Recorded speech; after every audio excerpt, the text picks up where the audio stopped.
suite à une longue descente à travers les longues herbes, à marcher sur la lave durcie et brûlante, à appréhender les cochons sauvages, nous avons atterri à un lieu de prédilection pour observer la faune sous-marine. Ce n'est qu'en sortant de l'eau, 1 ou 2 heures plus tard, que nous avons appris qu'une jeune femme avait été attaquée par un requin dans cette même baie, un peu plus loin, en août dernier. On meurt! On était sur l'autre trail en bas, là, je sais pas si vous voyez. C'est fourré bien raide, fait qu'on a rajouté un bon kilomètre à notre hike. Et on est de même, nous autres. Mais bon, on va y arriver. Je suis brûlée.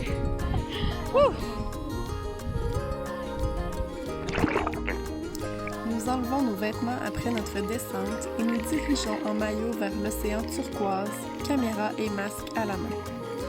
La marée de touristes qui s'accumulent dans l'eau est oui dérangeante, mais aussi rassurante.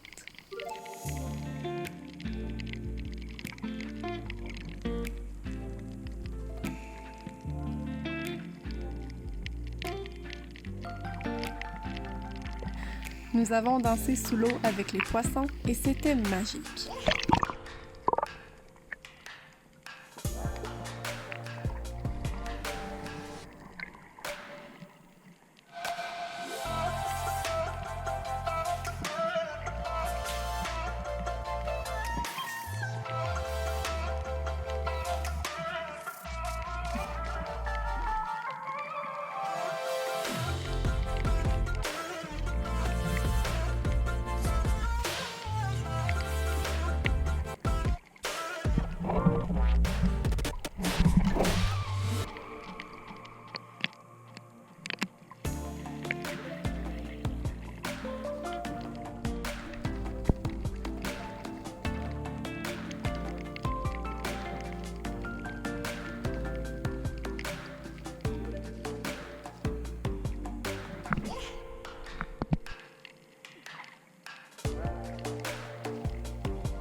Nous avons décidé de retourner jouer dans l'eau une fois la nuit tombée pour mettre un peu de piquant.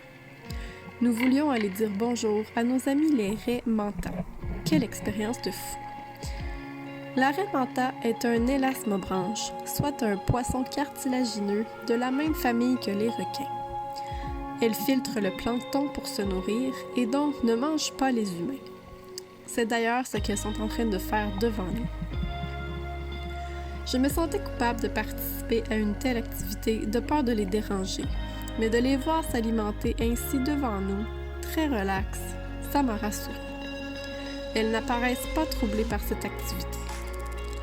Nous faisions du surplace, sans bruit, et elles venaient à nous. Elles sont de gentils géants qui peuvent mesurer jusqu'à 9 mètres, peser jusqu'à 2 tonnes et vivre jusqu'à 50 ans.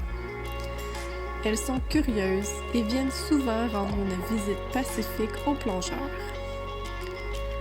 On soupçonne les raies manta d'avoir des interactions sociales complexes. Elles possèdent le cerveau le plus gros dans le monde des poissons et leur structure cérébrale, vouée à la mémoire et à l'intelligence sociale, y sont particulièrement développées. Les femelles ont un petit qu'une fois aux 2 ou 3 ans, ce qui les rend très vulnérables à l'exploitation. elles sont chassées principalement pour leurs opercules qui sont vendus dans des marchés asiatiques comme un tonique ayant prétendument des effets sur la santé. Bullshit! Les raies mentales sont évaluées sur la liste rouge des espèces menacées de l'Union internationale pour la conservation de la nature.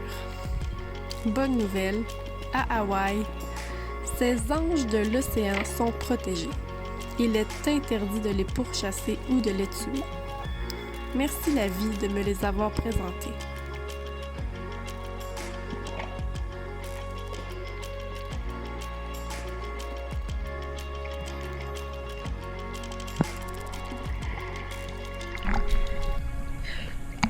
Je sais plus là, si je filme ou si je filme pas. Ouais.